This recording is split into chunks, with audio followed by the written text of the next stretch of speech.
Commercial coal mining के माध्यम से आत्मनिर्भर झारखंड बने, आत्मनिर्भर भारत बने, ये देश की चाहत है। और हम सबको जानते हैं कि दुनिया का जो कोयले का भंडार है उसमें भारत का चौथा स्थान है। दुनिया में सबसे ज़्यादा कोयले का भंडार तो चौथा देश है जो सबसे ज़्यादा कोयले का उनके पास, भारत के पास प्रचुर मात्रा में है। कोयले पूरे भारतवर्ष की हम चर्चा करें तो कोयले की खपत 958 मिलियन टन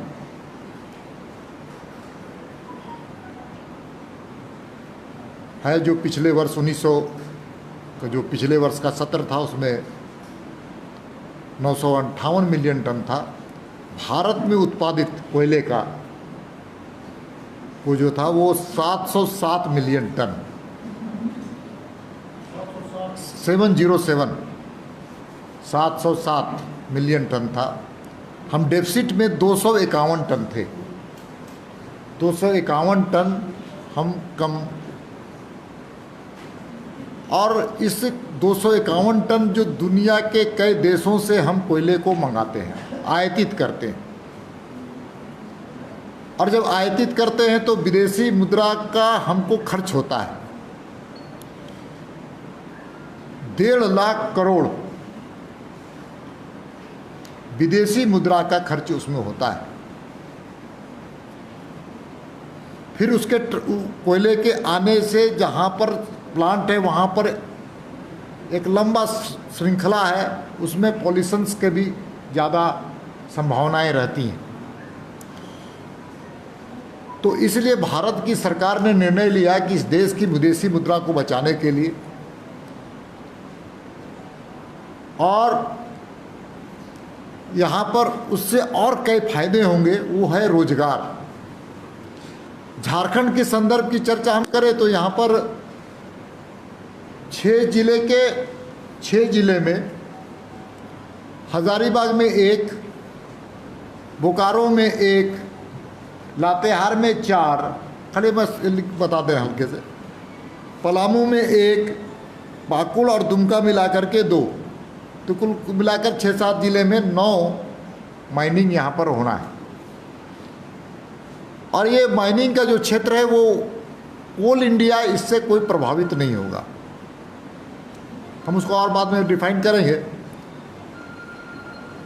आप सब कोई जानते हैं कि विदेशी मुद्रा के माध्यम से हम कोयले को आयात नहीं करेंगे तो विदेशी मुद्रा हमको देना नहीं पड़ेगा देश में।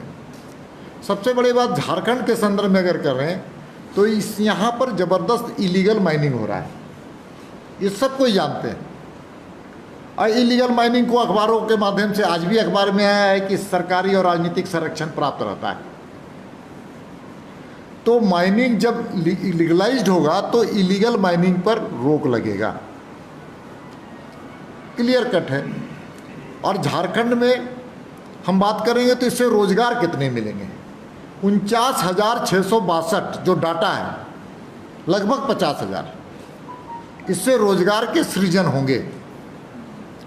हाल के दिनों में जो कोरोना का जो कालखंड है, इस कालखंड में हम कह सकते हैं कि बहुत से प्रवासी मजदूर आए हैं और बड़ी संख्या में वो झारखंड में रह कर के रोजगार करना चाहते हैं, अपने पेट को पालना चाहते हैं। तो प्रवासी मजदूर को हम इस काम में लगा सकते हैं, इस माइनिंग के काम में। तो इस रोजगार के सृजन में काम आएगा। कोई पहला तो विदेशी मुद्रा बचत होगा, दूसरा चोरी इलीगल माइनिंग पर रोक लगेगा,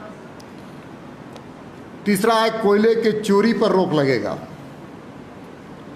और सबसे बड़ा इसका लाभ मिलेगा कि इस नीलामी की जो प्रक्रिया है ये कांग्रेस का काल नहीं है, यूपीए की सरकार नहीं है कि बैकडोर से कोयले का खदानों का आवंटन होता रहा। 1,70,000 करोड़ सबको याद है किस प्रकार से इलीगल लोग ढंग से कोयले की दलाली लोगों ने की थी।